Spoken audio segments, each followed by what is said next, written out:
Ici, nous sommes à l'école Saint-Pierre et Marie-Cécile, Saint-Pierre-Marie-Cécile à Évreux, dans le centre d'Évreux. J'ai une enseignante qui s'est penchée sur le sujet, qui a découvert la Khan Academy et qui me l'a soumis et j'ai dit pourquoi pas.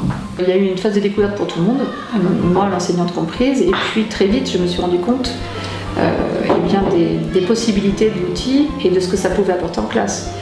Donc là je m'y suis intéressée beaucoup plus sérieusement, j'ai commencé à préparer mes cours en amont par rapport au travail en classe, voir les vidéos, faire les exercices. Oui madame, moi je suis connectée.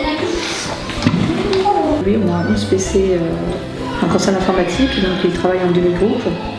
Je vais les laisser au tableau, d'accord? Cette leçon présentée comme ça, que vous puissiez vous en servir dans vos exercices. J'ai également un PC qui est connecté à Internet dans la classe. Vous allez commencer par taper, par trouver l'item, visualiser des fractions égales.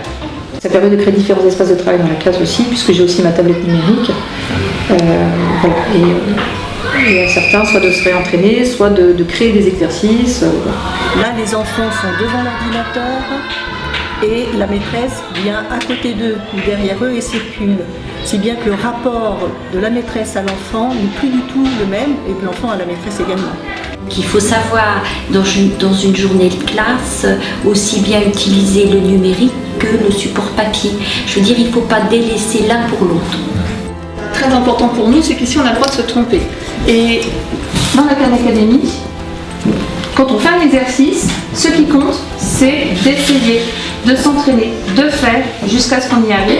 Et à partir du moment où on a fait un effort, on a effectivement des points et un badge, si le nombre de points correspond. Je trouve que c'est un outil, si on parle en termes d'évaluation, extrêmement pratique, parce que ça permet de voir de façon très fine les compétences acquises par le groupe de classe et les compétences acquises élève par élève.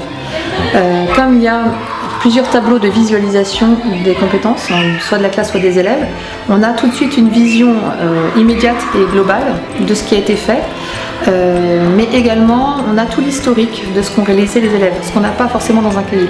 Puis j'ai aussi un récapitulatif envoyé par la Khan Academy sur mon adresse mail qui me permet de voir ce que chaque enfant a fait chaque semaine.